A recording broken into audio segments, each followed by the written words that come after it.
Vous saviez qu'il ne faut que 5 minutes pour un hacker pour craquer votre mot de passe de 8 caractères, y compris des chiffres? Il est vraiment temps de faire attention à notre sécurité en ligne. On va vous montrer comment faire aujourd'hui grâce à l'authentification à double facteur de...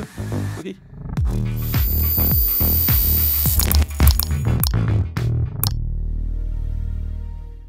Bienvenue dans Never Skip a Beat de TechLab, la séquence où on fait le point sur toutes les actus tech. Et là, tout de suite maintenant, il y a la campagne CPhoneWeb qui met en avant justement l'authentification à double facteur. Et c'est pour ça qu'on avait envie de vous en parler aujourd'hui. On a tous des mots de passe, mais il y a les mots de passe et les... Mot de passe. Forcément, si votre mot de passe c'est Stromae123 ou mot de passe, on sait que vous existez. Les gens qui mettaient mot de passe comme mot de passe. Eh ben, c'est un peu plus facile à craquer que si vous avez un mot de passe avec une série de chiffres et de lettres qui veulent a priori rien dire. Dans tous les cas, avoir un seul mot de passe pour son compte, c'est pas énorme, surtout si vous avez des informations sensibles telles que vos coordonnées bancaires. Et si en plus vous avez qu'un mot de passe pour tous vos comptes, bah là si on vous hack, ça va devenir très compliqué à gérer. Ça c'est clair et net. C'est pour ça qu'aujourd'hui on vous parle de l'authentification à double facteur. Mais au fait, c'est quoi l'authentification à double facteur? Eh ben, comme son nom l'indique, c'est un deuxième moment de confirmation où vous prouvez à la plateforme que c'est bien vous. Exemple. Vincent, est-ce que c'est toi? Oui. Est-ce que c'est vraiment toi, Vincent? Oui.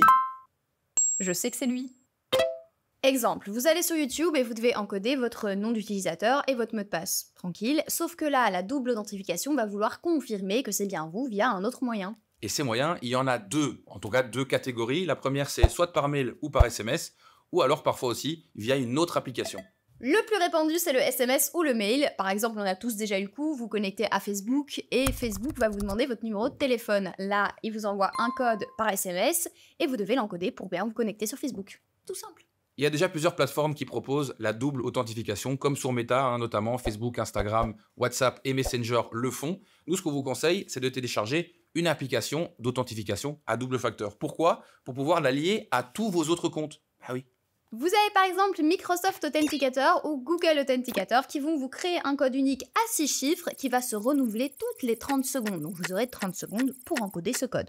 Alors on vous voit venir évidemment, oui c'est chiant de télécharger une application, c'est compliqué, c'est plus facile d'utiliser notre mot de passe classique. Oui, d'accord, sur le principe je peux dire oui, mais vous inquiétez pas, on a une solution justement pour simplifier tout ça. Premièrement, si vous ne savez pas comment l'utiliser ou l'installer, il y a plusieurs tutoriels qui existent sur CPhoneWeb, donc dans le lien en description, et ça rend les choses beaucoup plus faciles. Et puis pour éviter d'ouvrir une application à chaque connexion, on vous comprend, eh ben vous pouvez utiliser un gestionnaire de mots de passe. C'est très simple, il va s'occuper de gérer vos mots de passe, donc il fonctionne comme une note dans laquelle il y aura tous vos mots de passe et vos identifiants. Et lorsque vous voulez vous connecter à une plateforme, eh bien c'est lui qui va se charger d'encoder tout ça. Vous ne devez rien faire. Alors le gestionnaire de mots de passe, il va vous permettre de vous connecter avec votre identifiant et votre mot de passe. Et vous vous souvenez, le code de tout à l'heure de 6 chiffres, qui fait partie justement de la double authentification, et bien ça aussi, il va le faire pour vous. Donc en gros, si vous utilisez un gestionnaire de mots de passe, vous n'avez plus rien à faire et en plus, vous êtes au top de la sécurité. Il en existe plusieurs tels que OnePassword, Apple Password, Google Password ou encore Bitwarden. Que vous choisissiez d'avoir un gestionnaire de mots de passe ou bien une application à double authentification, c'est votre choix. Vous faites ce que vous voulez, mais si vous faites le choix de l'application, attention tout de même, parce que si vous perdez votre téléphone ou qu'on vous le vole, bah ça risque d'être compliqué, parce que pas de téléphone, pas d'application, pas de code, pas de connexion, pas de palais, pas de palais. Effectivement, mais il existe une solution évidemment, c'est l'authentification à double facteur dans le cloud. Donc là, pas de problème, vous connectez sur n'importe quel appareil, tranquillou genre nous.